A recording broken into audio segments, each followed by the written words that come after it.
అందరికీ ఓ good news. జివహా హై స్కూల్ పాస్ అయ్యి కాలేజీలో చేరబోతుంది. జిహ్వా, నీ జీవితాశయం ఏంటి?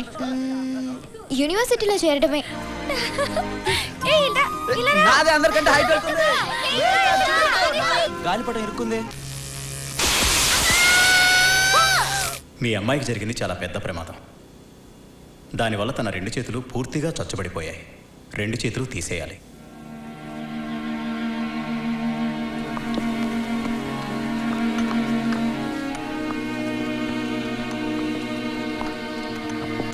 మీ అదృష్టం బాగుంది కనుక జిహ్వా బతికి బయటపడింది.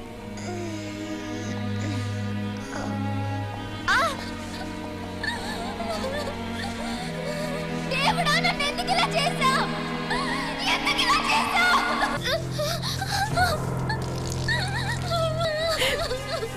మళ్ళీ బట్టలు తడుపుకున్నావా? నేను బ్రతికున్నంత కాలం నీకే లోటు రాకుండా జాగ్రత్తగా చూసుకుంటానమ్మా.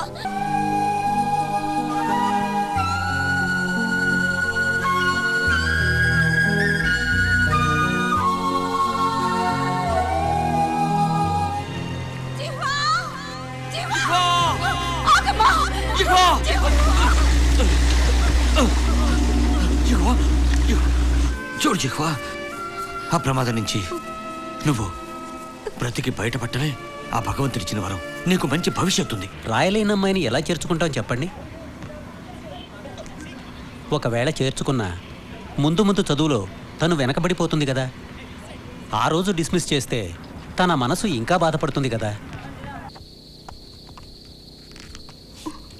అయ్యయ్యో, ఎంత గాయమైంది. ఏం కాదులేమ్మా. నా కాలేజ్కి వెళ్ళకపోయినా పర్వాలేదు, జీవితాంతం నిన్ను మేమే పోషించుకుంటాం. నువ్వు తనని ప్రేమిస్తున్నాను అనుకుంటూ తను కీడే చేస్తున్నావు. రేపు మనం చచ్చిపోయిన తర్వాత తను ఎవరి మీద ఆధారపడుతుంది? జిహ్వా, పట్టుదలుంటే అసాధ్యమే లేదు. నువ్వు అడుగేస్తే ఈ భూమి మడుగులొత్తాలి. నీ ఆరాటానికి ఆకాశమే గొడుగు పట్టాలి. ఆరాటం ముందు ఆటంకం ఎంత, సంకల్పం ముందు వైకల్యం ఎంత, దృఢ చిత్తం ముందు దురదృష్టం ఎంత, ఎదురీత ముందు విధిరాత ఎంత, నమ్మకము పట్టుదల నా 2 రెక్కలుగా ఎగిరేస్తా ఏలేస్తా నా ఆశల ఆకాశాన్నంతా.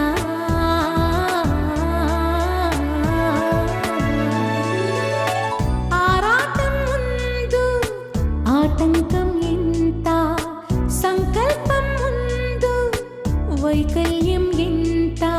మా అమ్మాయి కాలుతో రాయడం నేర్చుకుంది. చూడండి ఎలా రాయగలుగుతుందో.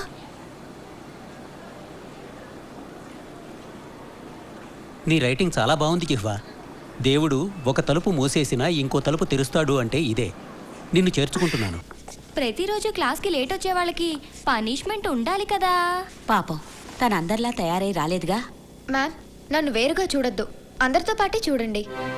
నాకు ఎన్ని కష్టాలు వచ్చినా, ఎన్ని సమస్యలు వచ్చినా, ఎన్ని ఇబ్బందులు వచ్చినా నేను కన్నీళ్లు పెట్టకూడదు కూడా.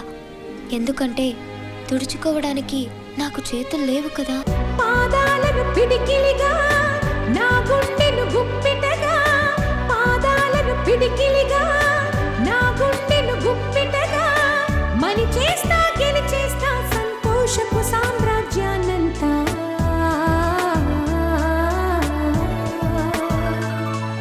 జిహ్వా, నువ్వు ఎంట్రన్స్ ఎగ్జామ్లో పాస్ అయ్యి యూనివర్సిటీలో చేరిన రోజే నా మనసు కుదుట పడుతుంది. అమ్మా, నువ్వేం దిగులు పడకమ్మా. యూనివర్సిటీలో చేరుతాను, డాక్టర్ చదివి నీకు నయం చేస్తాను. నీకు ఇతరుల సహాయం అవసరం జిహ్వా. నాకు ఇలా చందాలు తీసుకోవడం ఇష్టం లేదు. జిహ్వా, నా పట్ల సానుభూతి చూపించడం నాకు ఇష్టం ఉండదు. ఇదిగో ప్యాంట్ వేసుకో. నేను వేసుకోలేనుగా.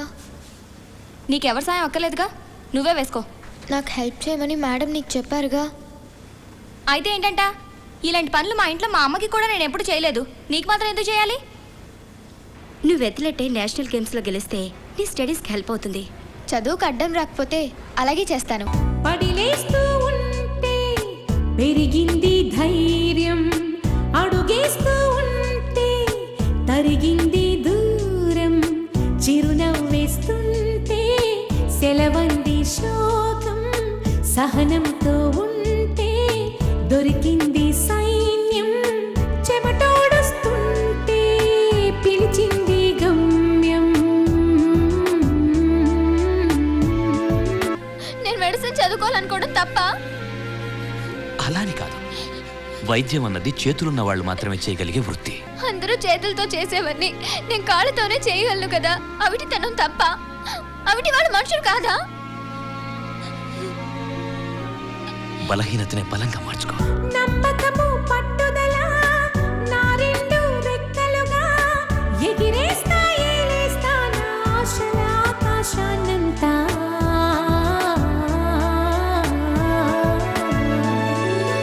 పాదాలను పిడికిలిగా నా గుండెను గుప్పిటగా, పాదాలను పిడికిలిగా నా గుండెను గుప్పిటగా, మని చేస్తా గెలిచేస్తా సంతోషపు సామ్రాజ్యాన్నంతా.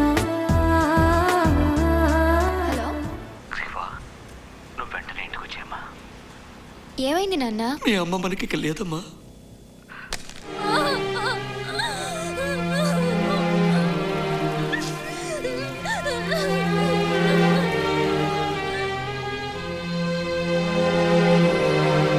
జిహ్వా, మీ అమ్మ కల నెరవేరి నువ్వు యూనివర్సిటీలో చేరాలంటే వికలాంగులతోనే కాదు, మామూలు ఆటగాళ్లతో కూడా పోటీ పడడానికి నువ్వు సిద్ధంగా ఉండాలి.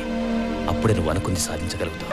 పాదాలను పిడికిలిగా నా గుండెను గుప్పిటగా, మని చేస్తా గెలిచేస్తా సంతోషపు సామ్రాజ్యాన్నంతా.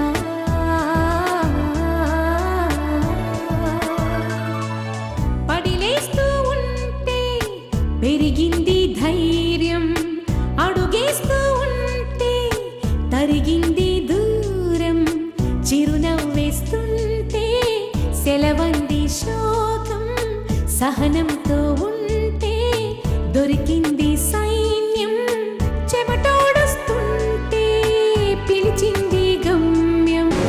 సాధించింది, ఛాంపియన్షిప్ ని కైవసం చేసుకుంది.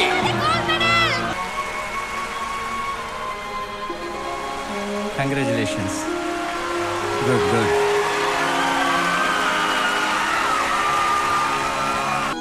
అంకుల్, ఇంకా పైకి ఇంకా ఎత్తుకి. అయ్య, ఎంత ఎత్తెగుతుందో. హే! నీకు మెడికల్ సీట్ వచ్చింది. నిజంగానా? నువ్వు సాధించిన గోల్డ్ మెడల్ చూసి నీకు సీట్ ఇచ్చారు. నాన్న, నాకు యూనివర్సిటీలో సీట్ వచ్చింది. అమ్మా, నాకు యూనివర్సిటీలో సీట్ వచ్చిందమ్మా.